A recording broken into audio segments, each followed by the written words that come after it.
Buenas tardes a todos en España. Son las 9:03, 3:03 de la tarde hora en Venezuela. Hoy un auténtico placer y privilegio tener a mi maestro de Psicología Social. Nos reencontramos hoy después de mucho tiempo, aunque hemos hablado en múltiples ocasiones, pues para mí es un placer presentarles a todos a mi maestro de Psicología Social, el psicólogo Edilio Lugo. Y hoy es sábado 16 de mayo, así que vamos a estar hablando hoy de las relaciones sociales y cómo es cómo será la vida social después de este confinamiento. Edilio, un placer tenerte conmigo, con todos nosotros, con las personas que nos ven y nos siguen. Y la verdad que muchísimas gracias por haber aceptado esta invitación. Un enorme placer tenerte con nosotros. Bueno, complacido estoy yo, Alejandro, aunque te he conocido siempre con mucho afecto como Alito. No sé si así te conocerán. Así me conoce mucha gente y me puedes llamar como tú quieras. Ok, perfecto. Entonces voy a hacerlo afectivamente, que es como creo que se deben hacer las cosas, ¿no? Claro que sí. Sobre todo en un mundo convulso, complicado y ahorita mismo muy adverso, como el que estamos viviendo. Entonces, por eso, Alito, con todo afecto, ¿no? Y yo muy contento de poder tener contacto a través de estas vías para transmitir un poco de, digo yo, de quietud, de, de tranquilidad y sobre todo de mucha astucia para hoy en día poder enfrentar esto que yo estoy llamando una locopandemia, pues, porque ya esto es una locura coronavirus, ¿no? Lo que en verdad se ha viralizado es una especie de ansiedad generalizada que, para la que no estábamos preparados, aunque sabíamos que no estábamos haciendo las cosas bien hechas, pero que como consecuencia de que aún sabiendo que no hacemos las cosas bien hechas, pues esperamos que en algún momento se vaya a presentar lo adverso y justo llegó en este momento. No estábamos preparados, pero estamos dando el frente. Efectivamente, muchísimas gracias, Edilio. La verdad que sí, hay algo que nos llama mucho la atención y nos inquieta, psicólogos afectados nuestros de nuestra consulta, que como sabes, trabajo especialmente con trastorno obsesivo compulsivo y trastorno de ansiedad, pero esto va dirigido no solamente a afectados con TOC y trastorno de ansiedad, sino a población general. ¿Cómo estamos viviendo estos días? Y lo que más inquietud nos genera es cómo va a ser la vida después de este confinamiento, pues llevamos aquí en España 7, 8 semanas ya en confinamiento, aunque hemos empezado una desescalada y poco a poco, progresivamente, hemos recuperado algo de libertad, entre comillas, pero sí es verdad que es algo que inquieta, ¿no? ¿Cómo serán los próximos días? ¿Qué piensas tú al respecto? ¿Cómo ves tú todo esto con respecto a la parte psicológica, no? Sí, yo creo que van a imperar algunas cosas que suelen ser quizás dadas para la reflexión. En primera instancia, vamos a tener que acostumbrarnos por un largo tiempo a tecnologizar la relación humana. Y eso, mira que es bastante complejo porque de alguna forma todas esas cosas que nos hemos siempre cuestionado y que últimamente se han hecho como muy más comunes, cada vez más comunes, porque de repente podemos celebrar el cumpleaños de un amigo que está en Sevilla y otro que está en Pakistán o en Washington, ¿no? Lo podemos hacer a través de la tecnología, pero nunca eso, como dicen muchos pensadores, la tecnología podrá superar la inteligencia humana, ni tampoco poder sustituir la sensibilidad humana, la afectividad. Entonces, claro, por un tiempo vamos a tener que, digamos, acostumbrarnos a actuar de que esto que acerca aún en la distancia va a ser un recurso apetecible y que va a imperar por algún tiempo.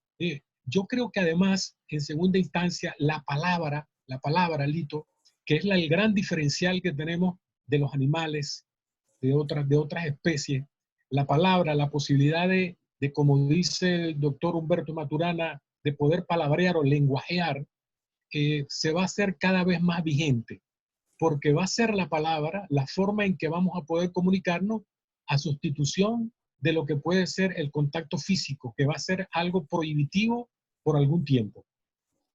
Entonces, la palabra cada vez va a tener como mayor vigencia, mayor vitalidad. Y yo creo que va a ser importante el saber los seres humanos, escoger las palabras que puedan decirse, porque probablemente no tengamos oportunidad de aclararla muy bien, ¿no?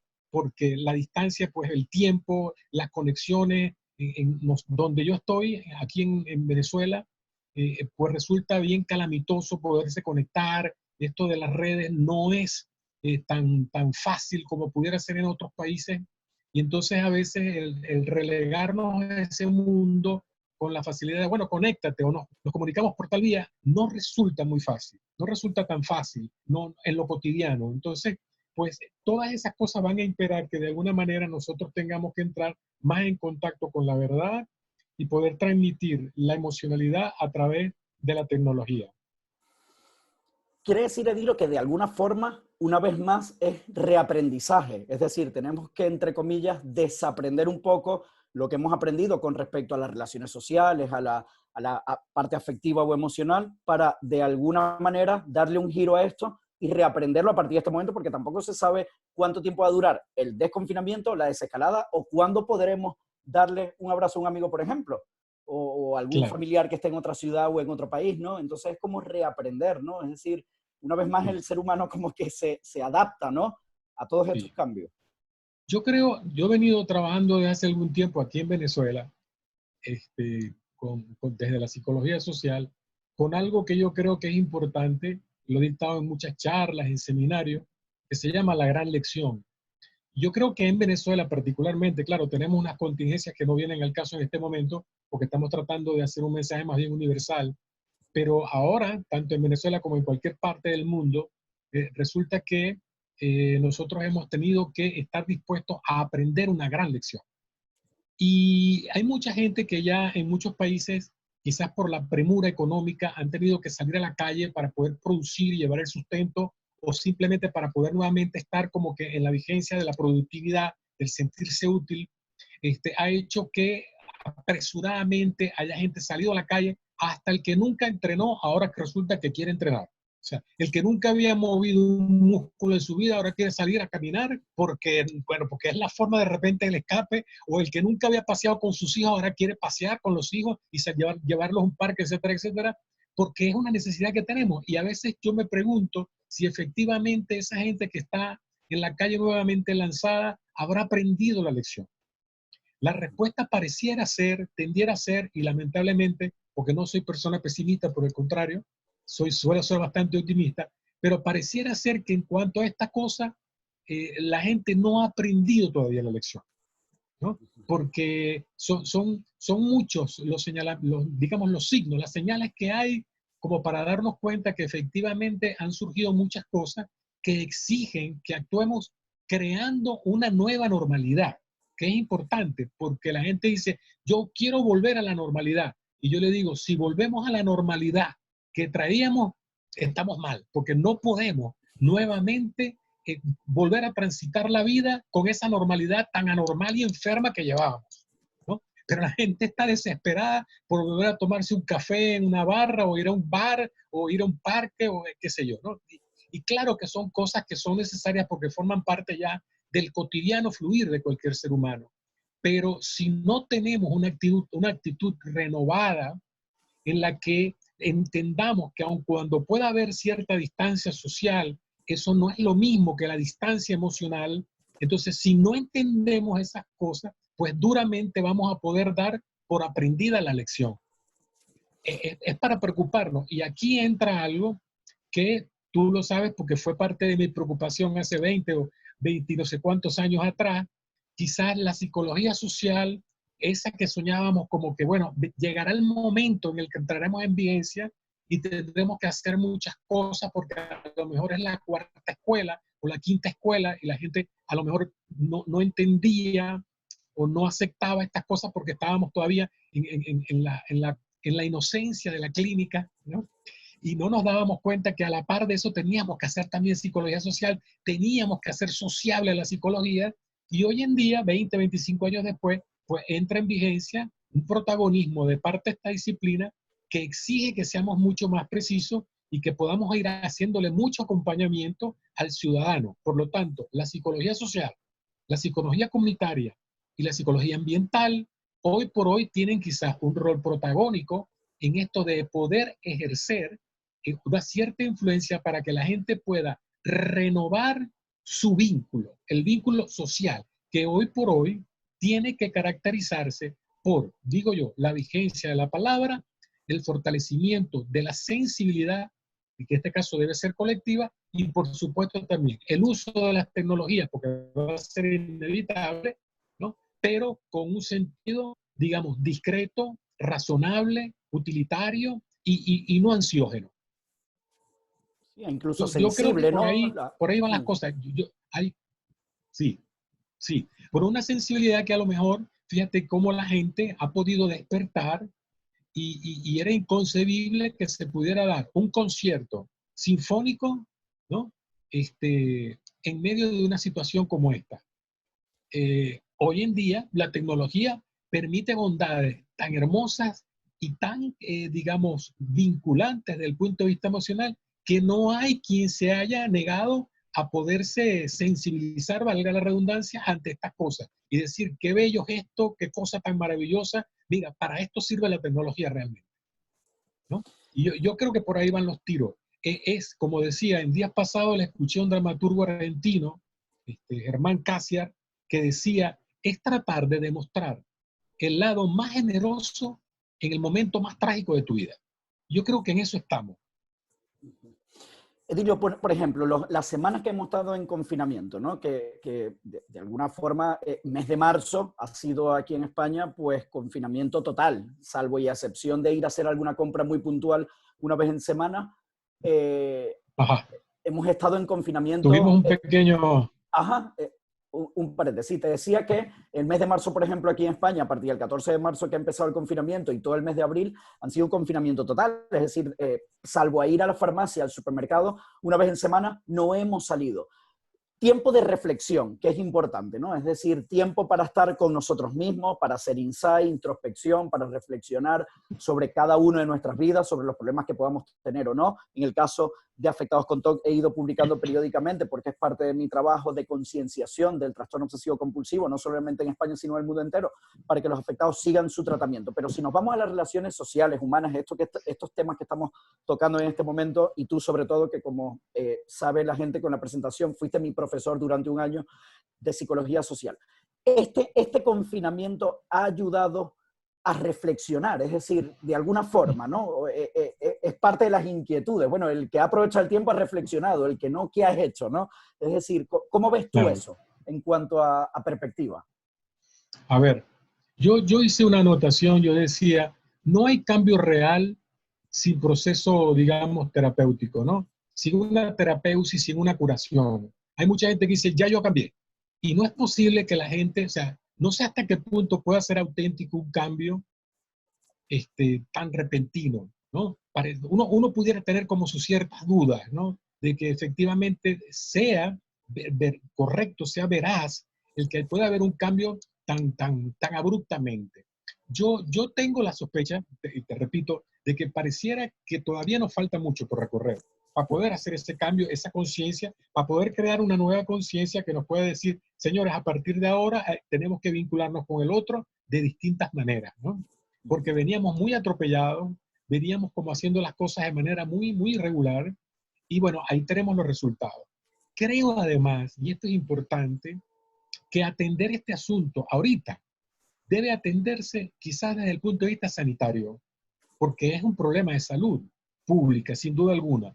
Pero esto yo sospecho que eso se va a acabar pronto, que vendrá una curación, una eliminación, una disminución de la curva, un aplanamiento de la curva de morbilidad, y en su momento vendrá hasta una vacuna, ¿no? Probablemente pueda mutar el virus y se convierta en otra cosa, y sea el COVID-42 o el COVID-23, yo no lo sé. Pero lo que sí creo es que se nos viene después un trabajo muy arduo para los terapeutas, los psicólogos y psiquiatras, que quizás en este momento hemos estado como un poquito descartados, porque el problema de salud, el problema sanitario se va a controlar. Pero lo que va a quedar después es mucho temor, ansiedad, mucho estrés, mucha angustia, mucha depresión. Las personas que han perdido su trabajo, que no lo van a recuperar porque le pongan una vacuna, ¿no? Ese tipo de pacientes que van a quedar dispersos, además con ideas enfermizas o obsesivas de lo que pudiera ser lo que acontece a posteriori, pues seguramente va a ser la verdadera pandemia. Entonces, yo creo que eso, si las autoridades de gobierno, las personas que competen, no, lo descuidan, si no lo atienden y se percatan de que este es un asunto que más que de carácter sanitario o de carácter medicamentoso o de prevención social, que lo es por supuesto, si no nos percatamos de que debemos también prever la parte socioemocional que aquí se va a desbordar en los próximos meses, pues entonces poco hemos hecho, porque yo creo que primero por la vía educativa y luego por la vía de la terapéutica, nosotros vamos a tener todavía mucho trabajo que realizar para poder decir que efectivamente se hayan producido cambios sólidos, verdaderamente, digamos, fundamentados, que puedan hacernos pensar que estamos ante una nueva sociedad, ante una nueva forma de vincularnos socialmente. Sí, definitivamente esto ha llegado de alguna forma para quedarse en el sentido de que igual como ha sucedido con otras pandemias o con otras crisis, debe producir cambios. Es decir, la misma sociedad no debe estar igual exactamente en todos los sentidos. Tiene que producir cambios, lo que tú estás diciendo. Es decir, en un futuro todos esos trastornos, de alguna forma esos problemas emocionales saldrán y eso tendrá que generar cambios sí o sí, que es lo que estamos, entre comillas, también intentando de alguna forma prever, es decir, alertando un poquito a la sociedad de que en caso de que no te sientas bien o tengas síntomas de ansiedad, depresión, angustia, acude a ayuda psicológica. Hay dispositivos, hay profesionales de la salud mental, privados, públicos, excelentes en el mundo entero, porque es importante la salud mental, es decir, no solamente prevenirla, sino tratarla, atenderla y hacer intervención clínica, psicológica e incluso social en algún momento dado, ¿no? Bien, Sí, seguimos ajá, dime, perdón. no, simplemente que recordar que la idea es que yo estoy convencido hoy por hoy de que primero se enferma la mente y luego el cuerpo, ¿no? O sea, la mente, nuestra internalidad, nuestro cuerpo emocional se enferma, se deteriora y luego eso se refleja en el estuche, que es el cuerpo, ¿viste? Y entonces, claro, con toda esta calamidad de enfermedades que van a haber de carácter depresivo o emocional, etcétera, etcétera, entonces van a devenirse una cantidad de enfermedades, ¿no? que sin duda alguna van a crear un problema monstruoso, pero viene a raíz de que el cuerpo emocional precisamente no se vaya a atender o no se haya atendido. Hay una parte que ya me llama la atención y es la parte reflexiva de todo esto. ¿Por qué te digo la parte reflexiva? Porque nunca se me va a olvidar, no sé si tú lo recuerdas, en una clase que estamos retrocediendo 20 años atrás, ¿ok? Te estoy hablando de años 97 concretamente. Una clase de psicología social, llegaste con un reproductor, pusiste una canción de Guaco, ¿ok? Y dijiste, yo no sé ustedes, pero yo me voy, me voy pal, como decimos allí, ¿no? Yo me voy. Sí. Y ahí quedó la clase, es decir, la clase fueron 3 minutos de una canción reflexiva en ese momento, que a partir de ahí habría, por supuesto, campo para otros temas que en ese momento, con 18, 19 años, muchos de nosotros no entendíamos en esa clase. Lo venimos a entender en posteriores clases y luego a lo largo de la vida, porque esto funciona así. Entonces, claro, hay algo que inquieta mucho, e insisto, en la parte reflexiva, porque hay gente que como que le ha pasado el COVID o la crisis por encima, pero ellos no han pasado por esto, ¿me entiendes? Es decir, como que no han aprendido. Claro, y parte de nuestra labor también de concienciar a la población es crear un aprendizaje de esto, ¿no? Es decir, ¿qué nos enseña esto? Es la inquietud, ¿no? La duda y donde quiero de alguna forma apuntar, ¿no? O sea, bueno, esto nos tiene que dejar un aprendizaje que nos enseña, porque no puede ser que las cosas vayan exactamente igual que como venían, ¿no? Sí, es lo que te decía, que quizá el aprendizaje que implica tener esa gran lección por asimilar, por asumir. Pero lo que tú me estás comentando me hace pensar en lo siguiente, ¿no? También la psicología social hace una revisión de lo que es el contexto, vamos a llamar sociopolítico, de la realidad social que se vive en el momento. Y no podemos dejar de lado el que en este preciso momento se ventilan también hipótesis sobre si esto es producto de una especie de pelea o de lucha de carácter ideopolítico, ¿no? Incluso en función de lo que es el contexto socioeconómico que vive el mundo en este momento. Mucha gente piensa que hay hipótesis que originan esto con otro trasfondo, que de repente aquí se ventiló, hay personas que incluso han dicho, estudiosos, sociólogos, historiadores, que han señalado que aquí se ventiló la Tercera Guerra Mundial y no hubo una sola bala disparada, ¿no? Y es una hipótesis. Yo no estoy diciendo que esa sea lo correcto.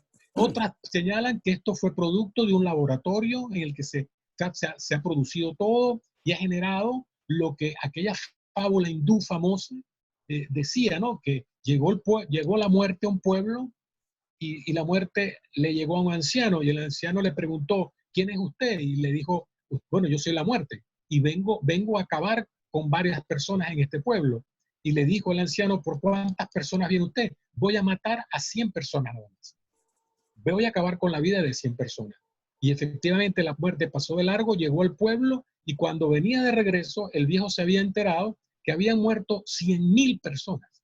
100,000, no 100. Y le pregunta nuevamente el anciano, la muerte, que ya va de regreso, marchándose del pueblo, mire, usted me ha mentido a mí. Usted además de que es fatal, que es terrible, por lo determinante que es, usted es mentirosa, porque usted me dijo que venía a acabar con la vida de 100 personas y han muerto 100,000 personas en mi pueblo, ¿no? Y la muerte le dice, no, yo le he dicho la verdad absolutamente. Yo he matado solo a 100 personas. A las otras 990, no sé cuántas personas más, las ha matado el miedo. Barbaridad. Y yo creo que nosotros estamos expuestos a eso, ¿no? Hay muchas personas que aquí, sometidas al terror que esto implica y a toda la pandemia emocional, fóbica, de temores y a la emocionalidad que está disparando, a la debilitada emocionalidad de un ser humano que cada vez está como más acorralado en un planeta que no le es ya lo hospitalario, que resulta hoy por hoy ser más bien bastante hostil. Entonces, pues, resulta que lo que más se ha sembrado, y por eso es que yo insisto, que parte de tu trabajo, de mi trabajo, del trabajo de quienes estamos dedicados a la atención social, de prevención, de carácter social, y de poder educar a la gente en esa gran lección por aprender, está precisamente el que podamos entender que viene una tarea ardua de reeducación y de reinserción emocional de los seres humanos. Esa quizás sea la cara novedosa que debemos mostrar nosotros al mundo. Si no, yo diría, si usted no lo aprovecha para tomar conciencia de eso, y además usted está aprovechando esto para nada más estar en su casa, comiendo sin hacer ejercicio, que mucha gente no lo ha hecho así, pero como que puede decir, bueno, yo tengo ya 90 días en mi casa encerrado y he hecho nada. Bueno, usted verdaderamente perdió el tiempo. Porque yo creo que lo que estamos haciendo es una oportunidad, lo que se está presentando es una oportunidad para que nosotros hagamos muchas cosas, incluso por los demás. No solamente el poderme tener, yo tengo aquí una bicicleta fija en la que hago ejercicio, porque no puedo ya salir a trotar, pero tengo la bicicleta, trato de hacerlo. He ocupado haciendo paciente, hago mis programas de radio, hago las lecturas, hago lo que puedo hacer, pues, ¿no? Pero más allá de por mí, también por otros. Entonces yo creo, insisto nuevamente, que eso es mostrarle al mundo nuestro rostro más generoso, aun cuando estemos viviendo un momento terrible. Efectivamente, yo estoy de acuerdo contigo. Es decir, mostrar, como dije en estos días, un video en directo, dar lo mejor de nosotros y lo que sabemos hacer, Edilio. De alguna forma entregarlo, regalarlo al servicio de la sociedad, de la comunidad, de la gente que sufre, etcétera, etcétera, porque es parte también no solamente de nuestra labor social y a lo que nos dedicamos, sino de nuestra pasión, ¿no? Bien, Edilio, para ir cerrando, maestro, para ir cerrando, un mensaje a la población y a la comunidad de positividad, un mensaje de positividad que es lo que nos caracteriza, que yo también en la parte de trastorno obsesivo compulsivo siempre intento brindar esperanza, recuperación, mensajes de motivación, mensajes de optimismo. La recuperación es posible, cualquier afectado puede recuperarse. En este momento de angustia, de incertidumbre, de duda, de miedo, un mensaje de positividad que quieras transmitirle a la población, a la comunidad en general, de cómo ves todo esto. Hablaste hace un ratico de Waco y no puedo evitarlo. Yo por lo menos ahorita mismo estoy desarrollando lo que yo llamo el Waco Fit. Entonces coloco música de Waco y empiezo aquí a mover el cuerpo a como me provoque, ¿no? Eso me funciona a mí, pero yo creo, vamos a hacer este ejercicio, Alito, a ver qué te parece, ¿no? Invita a la gente, tú que trabajas más directamente con eso de la parte razonadora del pensamiento, ¿no? De las creencias, el sistema de creencias de la gente. Invitemos a las personas que nos puedan estar viendo o que vean este video a que piensen en el peor momento de su vida, el peor momento, el más terrible de los momentos vividos en cada una de sus vidas. Yo le diría, con tu permiso, usted que nos está viendo en este momento, piense en el terrible momento en el que usted quisiera no volver a vivir ni que le desearía a nadie en su vida personal, ¿no? Piense, capte ese momento. Y si ya lo tiene, entonces usted dígase en este momento, ese fue el peor momento de mi vida y sin embargo, gracias a eso, yo, punto suspensivo. Y usted completa esa frase. Fue el peor momento de mi vida. No quisiera vivirlo nunca más. No se lo desearía a nadie. Y sin embargo, yo, gracias a ese momento, yo, y usted agregue allí, complete con esa frase, mire, y si usted logró poder construir una frase afirmativa, positiva, que le dio alivio y usted aprendió algo a fortalecerse, entonces usted es capaz de poderle transmitir eso a otro y de poder conectarse con eso que yo llamo la afirmatividad. Tomo nota, Edilio, y después de este vídeo te prometo que hago el ejercicio, ¿ok? Invito a todas las personas que lo hagamos, yo el primero, ¿ok? Te lo prometo. Bien. Edilio, gracias, maestro querido, por haber aceptado la invitación, por estar aquí conmigo y con todos nosotros. La verdad que es un enorme placer volver a encontrarnos, aunque tenemos cierto contacto con cierta frecuencia, volver a encontrarnos en un ambiente profesional, pero distendido al mismo tiempo. De usted siempre aprendo, maestro. Es hoy, era hoy. Había que hacerlo, era hoy, efectivamente. Tenía muchísimas ganas de compartir con usted este momento, este rato, y colaborar y contribuir a la sociedad que nos escucha y nos sigue. De verdad, un enorme placer. Un gran gusto. Gracias. Agradecido, Alito. Un placer. Un abrazo, maestro. Dejamos el vídeo hasta aquí, nos despedimos y a seguir trabajando. Señores, Edilio Lugo con ustedes. Edilio, se me olvidaba, si las personas quieren contactarte, ¿por dónde? ¿Correo electrónico, Facebook? ¿Puedes comentarlo, por favor? Bueno, fíjate, yo aparezco, me gustaría más a través del Instagram, ¿no? Okay. En el Instagram aparezco como todo en minúscula, el doctor sí, el doctor R, DR, abreviado, el doctor PSI, de psicólogo, @ el doctor sí. Y mi correo, Edilio Lugón, Edilio Lugo M de Maracaibo, Edilio Lugón @ yahoo.com. Esa vía, ahí estamos. Perfecto. Lo dejamos, señores, en el enlace, en la descripción del vídeo, en el enlace abajo, dejamos los datos de contacto del maestro Edilio Lugo. Lo dicho, un abrazo, maestro, y muchísimas gracias por estar con nosotros el día de hoy. Agradecido.